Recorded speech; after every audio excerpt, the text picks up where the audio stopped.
It all started with a deafening crash against my front door. It was 10 p.m. and I was in bed, trying to get to sleep. The sound sent me flying out of bed and clambering into my wardrobe, clutching a steak knife I kept hidden in my coat pocket. It wasn't because of anxiety or paranoia. It's because I live in Garland Estates, one of the roughest areas in Bradford, the most dangerous city in Europe. Only the worst kinds of stories are told here. Old ladies stabbed for their groceries, children starving as their parents shoot up, death, desperation, and decay lurking behind every door. Where are the police, you might ask? Good question. They lack the manpower and the empathy to bother with estates like Garland. 28,866 crimes were committed in the city last year, the most common being violent offenses. You could call 999 with a knife sticking out of your chest, and you still wouldn't make their priority list. You'd just become another statistic. I hid in the wardrobe for another 10 minutes before plucking enough courage to peer out of the window. My bedroom was right next to the front door, so I could always check on who was out there. But that night, it was pitch black, just a few squares of distant light coming from windows on the other side of the estate. Most of the flats were deserted.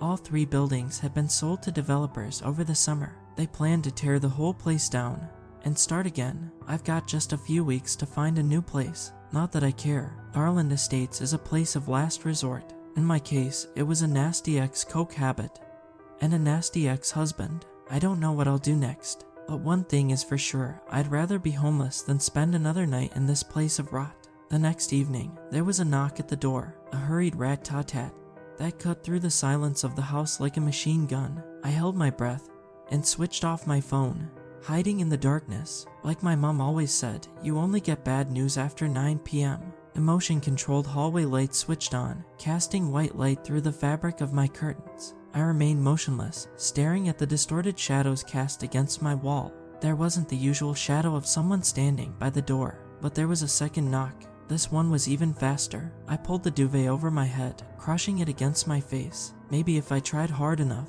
I'd disappear. The hallway light switched back off, and I thought maybe I had. Total darkness. I slowly leant upwards, straining my neck and listened out any noises from outside. It was silent, but only for a moment. A frustrated thud rang out from the door. It was short and sharp, sending me back under the covers. I don't remember falling asleep. I kept the knife under my pillow just in case. It started again the next night, but I was already prepared, in the dark, knife in my hand. There was a knock at the door. The hallway light switched on, but this time, there was a voice. It was a stern, but polite, southern and a bit posh. She called me by my full name. She was with the police. They needed to come in and talk. My father had been in a serious accident. If you were in my shoes, you'd probably answer the door. The problem was my dad had died when I was 6. He'd overdosed around his mate's house. I never visited the grave. Another knock. The voice was getting frustrated but tried to hide it beneath professional politeness. I was desperate to take a look to see who was out there, but the curtains would be too obvious. They'd see I was in there, and the knocking would never stop. The only way to get a good look at them without arousing suspicion would be to check through the peephole. I crept out of bed and shuffled into the hallway, avoiding the stark light. There was another knock at the door. I froze on my hands and knees, stuck in the prayer position. The woman pleaded that I come to the door and talk to her. She knew I was in there. Cautiously, I rose to my feet, my gaze fixed on the peephole. I leaned forward, aligning my eye with the small lens. My vision was warped by a hairline crack in the lens that broke the hallway into jagged fragments. I imagined a stern face looking back at me with sharp features and piercing, yet gentle, eyes. But there was no one. The hallway was completely deserted, except for a single leaf blowing in the breeze. I prayed that the police officer had just given up and left, that there was an answer to all this. For the rest of the night, I sat bolt upright, gently running the jagged blades of the knife across my knuckles. The occasional thud against the door kept me awake until the morning. I called the police, and they told me there were no records of sending an officer to my address. The voice explained that it was probably some kids pulling a stupid prank. I furiously disagreed, demanding they send someone out. The voice let out a long and hopeless sigh, and I threw the phone against the wall. When the knocking came again, I screamed at it to leave me alone. A lilting Irish voice came through the door. It was my neighbor from across the estate, a young guy with gormless eyes, but a nice smile. We'd spoken a few times in the battered lift on the way to work, chatting about the weather and the sorry state of the place. His voice was high-pitched, anxious. He apologized for calling on me so late, but someone had been knocking at his door for the past few nights, and he wanted to know if it had also happened to me. I crept into the hallway and told him that I had. He thanked God, told me that he'd tried calling the police, but they'd fobbed him off. I felt a rush of relief. Maybe, just maybe, I wasn't going crazy, or at least, I wouldn't be alone in my insanity. He asked if he could come inside so we could make a plan together, but when I looked through the peephole, all I saw was black. My stomach dropped. I asked if he was covering the lens. He told me that there was some kind of black substance wiped across my door like tarmac. Every door in the estate was covered in it. He began to sound panicked again, knocking on the door. He called out my name, begging to be let in, convinced that something was out there with him, moving in the shadows. His voice cracked with desperation, but something didn't add up.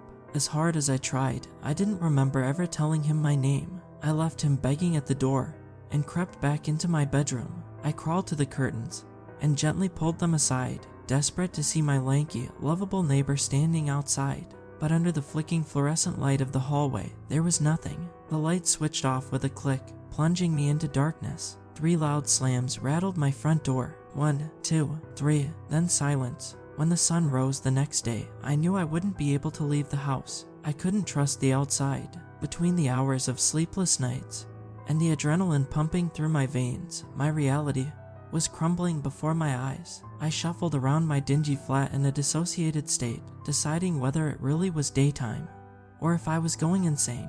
I accidentally poured boiling water over my hand while trying to make a cup of tea. It took a few seconds for me to notice, and by then, it was too late. Bloated blisters erupted across the top of my hand, yellow and full of blood. As I stared down at the mess, a numbness settled over me, not just in my boiled skin, but deep within. The smashed remains of my phone ruled out any chance of calling the police. Even if I could call them, would I dare answer? How could I know it was really them? Whatever was knocking at my door had to die.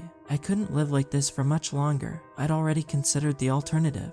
It would be easy to climb out the back window and enjoy a few seconds of wind rushing through my hair, followed by eternal darkness. It was decided this was going to be the final night I heard the knocking, one way or the other. I sat in the hallway, wrapped in my thick duvet, knife in my hand, ready to lash out at whatever appeared behind the door. There was a knock. I placed my hand on the door handle, ready to swing it open and attack, but something stopped me. The hallway light remained extinguished. A voice came from the other side of the door. Its words were timid, barely above a whisper. A little boy. He told me that his dad was drunk and had locked him out of his flat. He was scared, tired. My heart thundered in my chest as I screamed at him to go away, pleaded that he leave and never return. He asked if I could call his mom. It was way past his bedtime, and he had school in the morning. It was so dark out there. I told him to jump up and down to activate the hallway light. He was probably too small to be detected, but I couldn't trust something I didn't see.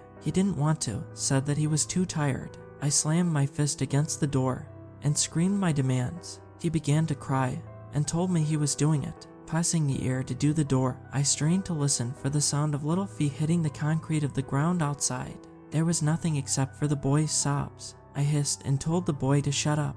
His sobs became quieter murmurs, but I still couldn't hear any movement outside. It remained dark. I had never seen any children in Garland Estates. No one in their right mind would raise a child in this awful place. Whatever was outside my door, it was not a little boy. It was my tormentor. It needed to die. As the boy begged to be let inside, I crept back up and began to pull down the handle. It only took a second for me to yank the door open and leap out, slashing at the darkness with my knife.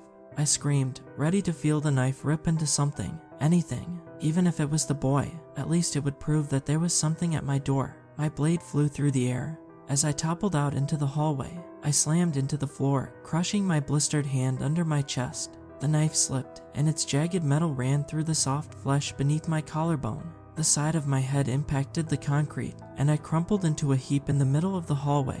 My entire body erupted in pain. I screamed as the light switched on, and the mess I had made was bathed in white light. The hallway was barren. The only sound was the whistling of the wind, and my screams turning hoarse by the second.